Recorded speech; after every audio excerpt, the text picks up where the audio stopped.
बिस्मिल्लाहिर्रहमानिर्रहीम। अस्सलाम वालेकुम नाज़रीन। मैं हूं शरी आरिफ हमीद भट्टी। पाकिस्तान पीटीआई ने मौजूदा इलेक्शन को मुस्तरद कर दिया है। उन्होंने कहा है कि चारों सूबों में हाउस पूरा नहीं था, उनकी मखसूस नशिस्तें उन्हें अलाट करने की बजाय सिलेक्शन कमीशन, वो माफ़ी चाहता हूँ क्या नाम है उसका, असल इलेक्शन कमीशन उन्हें कहा जाता है, उन्होंने जो उनकी कामयाब सीटें थी उसे दे दिया। लिहाजा उनका कहना है कि शहबाज शरीफ भी गैर कानूनी वजीर आज़म है और सदर भी वजीर आज़म है, लेकिन आइन और कानून के मुताबिक 8 फरवरी को जितनी मर्जी धांधली हुई, 9 फरवरी को नताइज चेंज किए गए, लेकिन हतमी और आइनी तौर पर शहबाज शरीफ और उनकी दीगर जमातों के इत्तेहादी उम्मीदवार वजीर आज़म शहबाज शरीफ बन चुके हैं और मोहतरम आसफ अली जरदारी आज सदर पाकिस्तान बन चुके हैं। हम उन्हें मुबारक देते हैं और तवक्को ये रखते हैं कि वो मुल्क में तमाम अदारों को उनकी हदूद में रखने का अपना आइनी अख्तियार इस्तेमाल करेंगे और मुल्क में जारी कमो बेशतर 22 माह से ज़्यादा जो इंतकामी कार्रवाइयों का सिलसिला है कि एक जमात का वजूद ख़त्म करने की जितनी गैर आइनी कोशिश की गई है, उससे कई गुना वो जमात कामयाब हो गई है। वो इन रवायात को दफन करके मुल्क की इकानमी और मुल्क में सियासी इस्तेकाम पैदा करने के लिए ब्रिज का किरदार अदा करेंगे। माजी में शहबाज शरीफ कह चुके हैं कि आसफ अली जरदारी के गले में पटा डाल के घसीटूंगा और उन्हें माफ़ नहीं करूंगा, जबकि आसफ अली जरदारी कह चुके हैं नवाज शरीफ धरती के नसूर थे, इनका साथ दिया। तो अब दोनों जमातों ने मिल के, पीपल्स पार्टी ANP और दीगर जमातों ने मिल के शहबाज शरीफ को वजीर आज़म और पीपल्स पार्टी को सदारत दी और गवर्नरशिप पर भी बंदर बांट जारी है। पार्लियामेंट के मुश्तरका ऐवान से आज आसफ अली जरदारी को 255 वोट मिले हैं।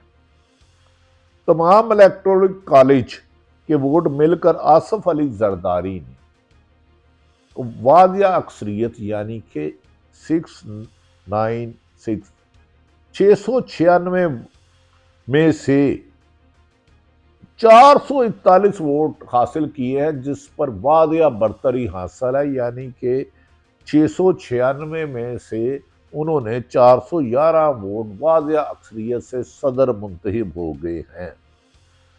नाज़रीन, इस इलेक्शन में पहले दिन से ये मुतनाज़ा इलेक्शन के मुतनाज़ा फैसले तसलसल से चले आ रहे हैं। पाकिस्तान में शायद अवाम के वोट की कदर ही नहीं रही। एक गरीब आदमी, आम शहरी को जो वोट का हक मिलता था 5 सालों में कि उनका मुंतखब नुमाइंदा असम्बली में जाए और उनके लिए कानून साजी करे, उसको बाद सियासी जमातों ने जालसाजी से दफन कर दिया और एक वोट का हक छीन के भी बंद कमरों में वजारत उज़्मा सदारत हुकूमत किसको देनी है, किसको लेनी है, वो ये फैसले किए जा रहे हैं। इस इलेक्शन में हमेशा सदर पाकिस्तान की ख्वाहिश रखने वाले 2018 में कि मुझे सदर बनाओ, मेरा मूड बने, मौलाना फजलुर रहमान GDA जमात इस्लामी के अरकान ने वोटों का बाइकाट किया। मौलाना फजलुर रहमान के मुताबिक ये हुकूमत जाली है, मैंडेट चोरी किया गया है, इसमें जमहूरियत को दफन किया गया है। अवाम ने जिसको वोट दे के कामयाब किया उसे हुकूमत ने, इलेक्शन कमीशन ने हरा दिया, और जिसको अवाम ने वोट नहीं दिया, रिजेक्ट किया, उस पर अदम एतमाद किया, उसे फॉर्म 47 में हेर फेर फ्रॉड करके कामयाब करा दिया गया। इसलिए उन्होंने इस वोट का बाईकाट कर, इस इलेक्शन का ही बाईकाट कर दिया और GDA ने भी नहीं दिया। नाज़रीन, इस मौके पर PTI का मौक़िफ़ है कि महसूस नशिस्तों का तनाज़ा हल होने तक ऐवान में इलेक्टोरल कॉलेज मुकम्मल ही नहीं होता, तो ये होने वाला इलेक्शन आइन से तसादुम है, इसे कोई तस्लीम नहीं करेगा। इस पर सेनेटर्स, आइनी माहिरीन और वाज़िया अक्सरियत की राय है ये इलेक्शन जमहूरियत को कमज़ोर करेगा, क्योंकि इसमें अवाम के मैंडेट पर डाका डालकर जिन लोगों को कामयाबी दी गई उसमें साजिश की बू नजर आती है। याद रखें कि पाकिस्तान का जो सबसे ज्यादा मकबूल लीडर है, जिसको चारों सूबों में और कौमी असम्बली में वाज़ अक्सरियत से वोट मिले, वो बानी पीटीआई के नाम पर पड़े, इमरान खान के नाम पर पड़े। इमरान खान से बल्ले का निशान छीन लिया गया, लेकिन उसके नाम पर वोट पड़े, लेकिन उसके मुंतहिब लोगों को खरा दिया गया और उसके नाम से वोट लेने वालों को कामयाबों को शिकस्त देकर हुए और इमरान खान के वोटरों से उम्मीदवारों से हारने वालों को जबरदस्ती जिताकर उन्हें कामयाबी का वोट वजीर आजम सदर को दिलाया गया। इस धांधली की मिसाल शायद रूह जमीन पे कहीं मिलती हो। इस मौके पर पीटीआई के हमायत याफ्ता शेख वकास ने कहा कि ये इलेक्शन तो चोरी का इलेक्शन है, चोरी के इलेक्शन से कभी चोरों के दिए नहीं बलते। इसमें एमएनए ही जाली हो तो वो जाली एमपीए ओरिजिनल सदर या वजीर आजम कैसे मुंतखब कर सकते हैं। शेख वकास अकरम का ये बयान खासा वदादार है। इससे पहले उन्होंने कहा था कि उन्होंने अपने बेटे को स्कूल से उठा लिया, उन्हें खतरात थे। हमें यकीन है कि अब ये गैर कानूनी लोगों की गिरफ्तारियों का सिलसिला इंतकामी कार्रवाइयों का थम जाएगा। अच्छी या बुरी, धांधली से या मैंडेट चोरी से हुकूमत बन चुकी है। पंजाबी च कहते हैं चोर चोरी तो जाता, हेरा फेरी तो नहीं जे जाता।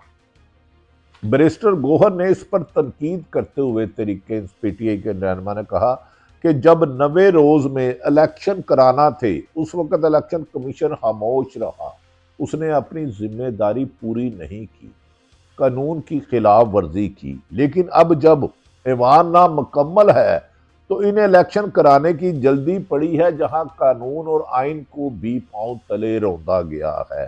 जब हमजा शहबाज असेंबली में वोट कास्ट करने आए तो बड़े दिलचस्प नारे भी सुनने को मिले।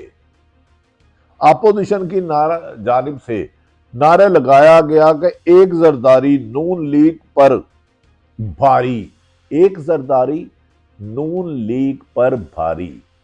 नून लीग का वजूद ही पीपल्स पार्टी के खात्मे के लिए जियाउल हक ने बनाया था। पहले जनेजो लीग बनाई थी, फिर नून लीग को, पीपल्स पार्टी को खत्म करने के लिए। दोनों ने एक दूसरे के बारे में ऐसे ऐसे जहर अंगेज बयान दिए हैं कि उन्हें धराना भी नामुनासिब है। सोशल मीडिया पे इनके क्लिप्स वायरल हैं। लेकिन इक़्तिदार की हवस और अपने मुकदमात को ख़त्म कराने के लिए कल एक दूसरे का गर्दन काटने वाले किस कैसे एक दूसरे को सदर और वज़ीर आज़म बना रहे हैं, ये भी शायद अखलाकियात के मुनाफी है। लेकिन सियासत में कोई बात भी ख़त्मी नहीं होती। नाज़रीन, अपोजिशन ने लगाया एक जरदारी नून लीग पर भारी। देखा जाए तो ये नारा हकीकत के करीब भी है। जरदारी तीसरी नंबर की सियासी जमात है। सदर, गवर्नर और मनपसंद ओहदे ले चुके हैं, क्योंकि उनके बगैर मुस्लिम लीग नून के नवाज शहबाज शरीफ वजीर आजम बन ही नहीं सकते थे, चाहे उन्होंने पीटीआई का मैंडेट चोरी भी कर लिया। 45 फार्म को खत्म करके 43 भी बना लिए। नाज़रीन, पिछले 2 साल से नून लीग नारे लगा रही थी। लंदन बैठे और पाकिस्तान असम्बली में जलसों की इंतहाबी मुहिम देख ले। पीपल्स पार्टी ने नून लीग के खिलाफ वोट दिया कि पीटीआई को वोट देना, नून लीग को वोट देना। नून लीग ने कहा पीटीआई को वोट देना, पीपल्स पार्टी को वोट देना। दोनों एक दूसरे को पाकिस्तान के लिए खतरा करते रहे, पर दोनों एक दूसरे की सीटों से अब कामयाब हुए और नारा लगता रहा कि नवाज शरीफ वजीर आजम होगा, वजीर आजम होगा। हर तकरीर हो जाओ, हर प्रेस कॉन्फ्रेंस हो 8 फरवरी से पहले। लेकिन नवाज शरीफ वजीर आजम नहीं बन सके। इसकी बहुत सारी वजूहात हैं जिसे फिलहाल नहीं दिया जा सकता। आजकल नजम सेठी ने इन पर खासी रोशनी डाली है। हमारे तो पर जलते हैं। हकायक बेपनाह खौफनाक है। ना सिर्फ नवाज शरीफ वजीर आजम नहीं बन सके, अपनी मर्जी का वजीर खजाना नहीं लगा सके और उन्हें बहुत से काम ऐसे करने पड़े जिससे वो सख्त खफा और नाराज हैं। लेकिन उन्होंने अपने मुकदमात के खात्मे और बेटी की वजारत आला पर अपनी सियासी जदोजहद को, वोट को इज्जत दो की बजाय वोट को दफना दो और इक़्तिदार को में हिस्सा लो को अपना मकसद बना लिया। पीटीआई ने बहुत बड़े एहतजाज का ऐलान किया है, जबकि इमरान खान के लिए अच्छी खबरों का सिलसिला शुरू हो चुका है, यानी कि उनकी जमानतें होने लग पड़ी हैं। साइफर तो शाहनामे में दूसरी तरफ गैर कानूनी झूठे मुकदमे में गिरफ्तार इमरान रियाज को दहशत गर्दी में, जिसे मैं डीआईजी इन्वेस्टिगेशन को चैलेंज करता हूँ, वो ऑन ऑथ बताएं कि इमरान रियाज से क्या उस केस में मुलव्वस था, क्या उससे डंडा बरामद हुआ, उसकी भी आज अदालत से जमानत हो गई। हमें अपनी अदालतों पर यकीन है कि मुल्क में जो पुलिस और ब्यूरोक्रेसी ने अंग्रेज दौर के मजालिम जारी रखे हुए हैं, अदालतों से ही इंसाफ मिलेगा। जब तक अदारे इंडिपेंडेंट और अपने दायरा इख्तियार में रहकर काम नहीं कर सकते, ना जमहूरियत मुल्क होगी, ना मुल्क में सियासी इस्तेकाम आएगा, ना मीडिया मजबूत होगा। साहब, अब लोगों की राय है कि ज़बरदस्ती, जोर से, धांधली से, धमकियों से ना हीरो को ज़ीरो बनाया जा सकता है मीडिया पर, ना ज़ीरो को हीरो बनाया जा सकता है। हकायक समझना होंगे और अवाम की राय को ही हतमी समझना होगा। अल्लाह पाकिस्तान का हामी और नासिर हो। पाकिस्तान जिंदाबाद।